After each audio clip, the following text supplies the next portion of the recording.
NRL Fantasy Round 24 is in the books, and hopefully you had a great week, whether you're chasing the overall rankings or whether you're chasing that head-to-head final series. It was the second week of the head-to-head finals, so it was do or die. And look, I've got my fingers crossed for you, right? I'm hoping you got through. Now, we're going to hop around the grounds here today, talk about the big scorers, low scorers, and players that we should be looking at trading in or out. So let's start with the Penrith and Storm game here first. And Isaiah Yeo went massive in this one. So 82 points. He was one of the top scorers of the week, top 5 scorer. Basically all base stats here, plus that try assist, which is really smooth from him.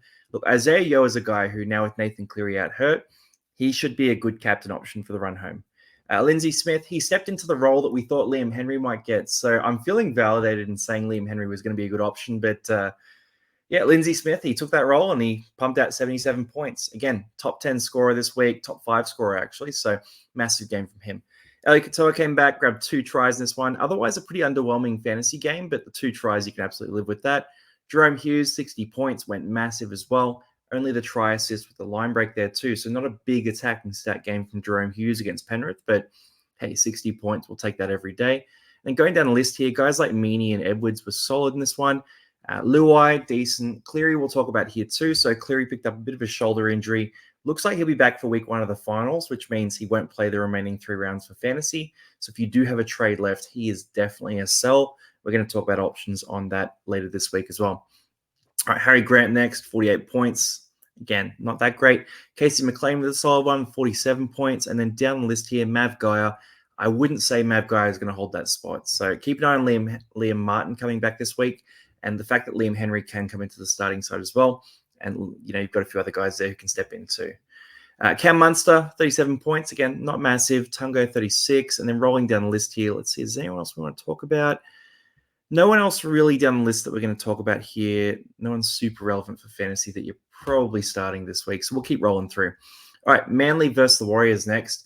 Fanua Blake, massive game from him. 68 points in 69 minutes. He just had an all-round monster performance in this one. Unfortunately, not enough for the Warriors to get the win. DCE, we talked about him a bit in the week. So 60 points here. Big game from him. I do want to point out, though, the kick meters there, 245 kick meters compared to Luke Brooks, who had... And where is Brooksy? 486 kick meters, right? So we talked about that earlier in the week. Look, DCE can still pop off a big score, but that reversal of the kick meters is worrying me a little bit with DCE. You've also only got the 35 run meters, right? So he had a fantastic fantasy game, basically no negative stats at all. But the old DCE, where he's dominating kicking, where he's running more as well, would be pumping out 70 or 80 points. So I still don't view him as a captaincy option for the run home, but he is playing good footy, and hey, if you want to back him, you absolutely can. Tommy Turbo, 57, really solid from him. And then if we go down the list here, who else have people got? Sean Johnson grabbed a try, 43 points. Ruben Garrett grabbed a try, 43 points as well. Mitch Barnett, 39 points, a bit quieter from him. He has the buy in round 27 as well. So, you know, you're probably not going to be selling him. There's too many injuries, but you're probably a little bit disappointed with that one. Then down the list here, Ola Kawatu, 31 points. Just didn't grab the attacking stats that you were hoping for when you bought him in. And then down the bottom of the list here, Kohler played 19 minutes, so that's getting him a bit cheaper. And Harris Tavita, a really, really low minutes game for him too. All right, we'll keep rolling through here. So Roosters and the Eels. And my Eels are heading to a match against the Tigers in round 27. It looks like it will decide the bottom of the table. So they've got something to play for down the stretch, and they played stretches of this game like they, you know, really wanted it. But the Roosters just sort of came over the top with a lot of class, especially on the edges. So Dom Young was a big part of that. 86 points here. You got 3 tries from him, 3 line breaks, 12 tackle busts. Not an enormous number of run meters there, but 86 points was good enough to be the top scorer for this week. So he went absolutely massive. Teddy as well. Teddy grabbed a big score in this one, 69 points, had the try, 7 tackle busts is massive too. So he was on fire. Kelma Tuolangi came on. He's been a bit of a bright, shining light over the last couple of months. Grabbed a try in this one, had a bunch of stats across the board as well. Looked damaging with the ball in hand, but just didn't get the opportunity and sort of came on a bit too late when Parramatta had already sort of fallen out of the game. Offa Hangawi, when he gets the minutes, he's actually a machine.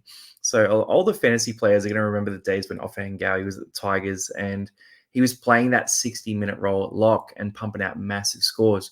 Now, this week he got a 59-minute game for 57 points. if you're in a draft league or if you do need a guy around that 500K mark, he looks pretty reliable. As long as Maddo stays out of the team, he looks reliable to pump out some big scores for you. So keep an eye on Fangawi. If it suits your team, you could make it work. Going down the list here, White, we know what he can do when he gets the minutes. Then guys like Crichton, 47 points, hoping for a bit more. He had some moments where he looked really good, but just didn't quite kick on to a big fantasy score. Gutho's been in decent form lately with a 46. Joey Manu, 44. Again, I know a few people who bought him in. They're hoping for a few more points than that, but 44 is nothing to balk at all. And down the list here, who else we want to talk about? So down the list, Connor Watson. Yeah, Connor Watson got knocked out of this one 14 minutes in, only grabbed 7 points. So that one really hurts. He probably misses next week as well and comes back for your head-to-head grand final. So I'd probably recommend holding on to Connor Watson if you can. He should be effective when he comes back, but it just really has been some bad luck for Connor Watson over the last month. So tough go. And then Jake Tungo got subbed out for Micah Sevo in this game as well. So again, I wouldn't trust Jake Tungo as a permanent starter in your team either. All right, Doggies and the Dolphins rolling through. So Karaz, massive game. 2 tries, 2 line breaks, a bunch of meters in this one as well with 297 meters. Just absolutely berserk game from Jacob Karaz. He is on fire right now. Matty Burton had a big one as well, 71 points. We talked about him as a pod half. He really showed up in this game. Just had a great fantasy all-round performance, and the Doggies were clinical, man. Like they're up against another team who's fighting for one of those top 8 spots, and they showed that they are a league above and they deserve to be in the top 4. Hamaso had a decent game here, 56 points. Didn't have any tries in this one. So normally he doesn't score too well without tries, but diversified a bit here with some try savers and some other stats instead. So got on you for the hammer. And down the list here, Max Plath, decent game here. Didn't play the 80 minutes in this one, but still pumped out 54 points. So very encouraging for his owners. Herbie Farmworth of 49. That's nice. Preston, 47. Again, really solid. He is that guy, mid-40s plus attacking stats, right? So when you don't get the attacking stats, you get a score like this. But when he gets those attacking stats, it bumps up to 60, 70 points instead. Then down the list here, Sean O'Sullivan, he is primed for next year. So if he gets a starting spot somewhere next year, he's going to be nice and cheap. He has a nice low average, and he's going to be a guy who you can plug in for 45 points a week. But right now in this bench role, wouldn't trust him.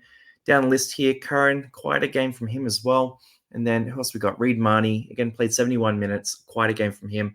Carrying that shoulder injury is a real problem for him. I think they probably give him a rest at some point soon too, now that they are locked in for the finals. And then down the bottom of the list here, is there anyone else we want to talk about? You could say Bostock if you've held on to him. He has some big games, but this was a quiet one as well. All right, Cowboys to put on a show in this game. I'll tell you what, I didn't know the Cowboys had it in them. So it's really tough with these Queensland teams because you watch the Titans smash the Broncos. Then you go watch the Broncos smash the Cowboys. Then you go watch the Cowboys turn around next week and smash the Raiders here, right? So Raiders not one of the Queensland teams, but I'm finding it so hard to pick the form of these teams because they're all super capable and super explosive. But then, you have these up and down weeks that are just tough to predict for fantasy. So in the Cowboys game, I'll talk about Val Holmes first because look, 3 tries, 7 goals, just a day out for Valentine Holmes. He had a massive game. And this after a quiet game last week, but the massive game the week before against the Tigers as well. He's been a red-hot pod at center. And if you got on him, you're very happy for your head-to-head finals. Clifford's another one we want to talk about here too. So Clifford is probably less interesting this year, more interesting next year, right? So Chad Townsend, again, he probably looks like leaving the club at the end of the year going to the Roosters. So if Clifford is the guy that steps in, and that's a big if, right? But if Clifford steps into that 7 role, he has been pretty solid in the past. He has a decent kicking game. The Cowboys don't have a lot of general play kickers in that team either. Dearden's more of a Dylan Brown-esque sort of ball running type 6. And then, Reece Robson, he's more of a ball runner and a defensive player as well. So Clifford comes in, gets the chance of some attacking stats, but also decent run meters and decent kick meters here too. So for Clifford, he's a guy I'm eyeing up for next year. Down the list here, Hudson Young, we've talked about him as a pod, but 70 points there again, really massive. And that's with 8 missed tackles there as well. So you got the 5 offloads to hand, 2 offloads to the ground. So that's 7 offloads in this game and 200 meters run. Just a berserk game from Hudson Young. And he was trying everything he could to get them back into this game. But if you take those missed tackles out, he jumps up to about an 86, which, mate, if you pumped out another one of those scores, it's been a big couple of months for Hudson Young, and he's actually turned out to be one of the best pods in the game over this period. Tom Dearden popped off. Drinkwater. If you held Drinkwater, you love that. He got a bit of a rest in this one, but 61 points is still fantastic. Then down the list here, Tarpanay, quieter, 44 minutes, 42 points. Robson, bit of a quieter game as well, only 55 minutes in this one. And then rolling down the list, we've got Fogarty with a 36. You don't love it. And look, kick meters, 406 kick meters, 35 run meters, just not what you used to with Fogarty. So he's sort of fallen off. Tommy Starling, again, 34 points. He sort of seems to be on the slide as well with this Canberra team. KO Weeks, 31 points. And rolling down to the bottom here, Strange playing center, 25 points, a bit quieter. And Cook, 17 points is a really quiet one for him. So, yeah, if you had Raiders shares in this one, you weren't happy. But if you had those Cowboys shares, you were absolutely cheering. So, rolling through, Tigers grabbed a win here, and they have pushed themselves up into contention of leaving that wooden spoon spot as well. So, hey, they look like they're a team who wants to avoid it. They look like a team who wants to win right now. And I'll tell you what, that game round 27, Tigers versus Parramatta, as a Para fan, I'm actually quite excited for it because it's a bit of a finals finals outside of the finals type of game. So, Tigers and the Bunnies here. Bunnies, some of these players absolutely killed it, right? So, Cam Murray, we'll talk about first here. And the 79 points is one thing. So, Cam Murray, 79 points. That's regular. But 79 points without any attacking stats here. So, what you've got is three real stat categories. You've got the 54 tackles, you have the 3 tackle busts, and you have the 254 run meters. That together adds up to about 70 points. He had a few losses from, penalties, missed tackles, errors, that sort of thing. But it was pure base here, right? So if you threw in an attacking stat for Cam Murray in this game, you might jump that score up to 85, 90, 95 points there, right? So massive game from Cam Murray at lock. He absolutely dominated, and he should be sold for the run home. If you need a player at that price point, I said to get him last week. I'm going to say it again. Get him this week. He is number one priority. Koloamatangi, we talked about him as well, and the advice was to hold him for this week, see what happens, and get rid of him next week, most likely. Now, you've had enough injuries this week that you probably can't get rid of Koloamatangi. So I'll tell you what, the score was good anyway. 73 points. Grab that try. That's the big booster from him. 195 meters run. The big thing with him on the edge is he's a 45 to 50 average historically, but those attacking stats can pop off. So if you're looking at him and you think South Sydney can keep on playing some half-decent footy, keep on attacking all right, then Koloamatangi is going to be a guy you can hold on to. And if you've got a few other injuries to deal with, then you definitely have to hold on to him. So you could be in worse situations. He's a very solid player. All right, Damien Cook, 69 points, keeps this run up.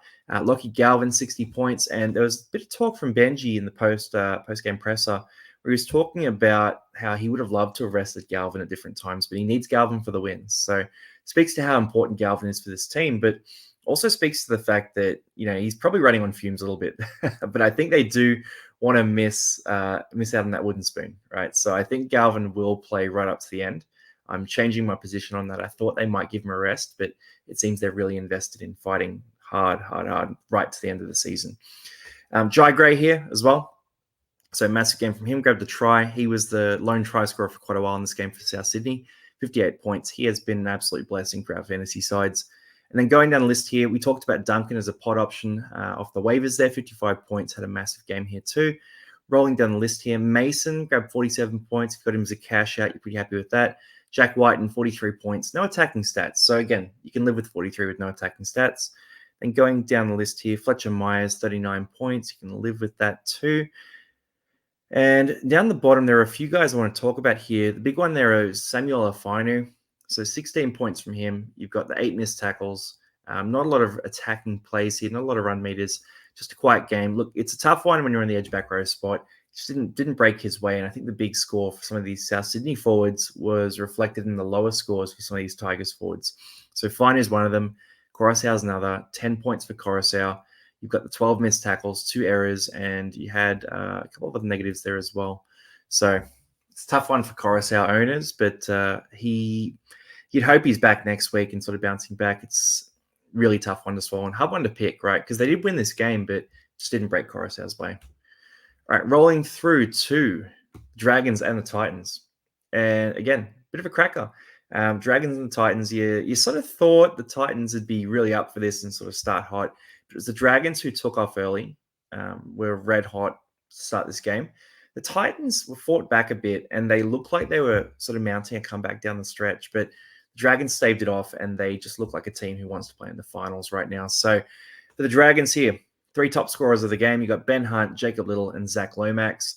These guys have been on fire lately. So Little was a top 10 scorer last week as well, and he's been pumping out some big scores, 50 tackles. So you have the try assist there as well.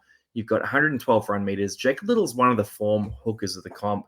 I'll tell you what, it's going to be interesting to see what happens with him when Damien Cook goes to the Dragons next year, because Cook's playing amazing, right? So I'm not saying you drop Cook or anything, but Cook walks up and starts, you would presume, which means Little, he's too good to be a backup. So does he go to another club?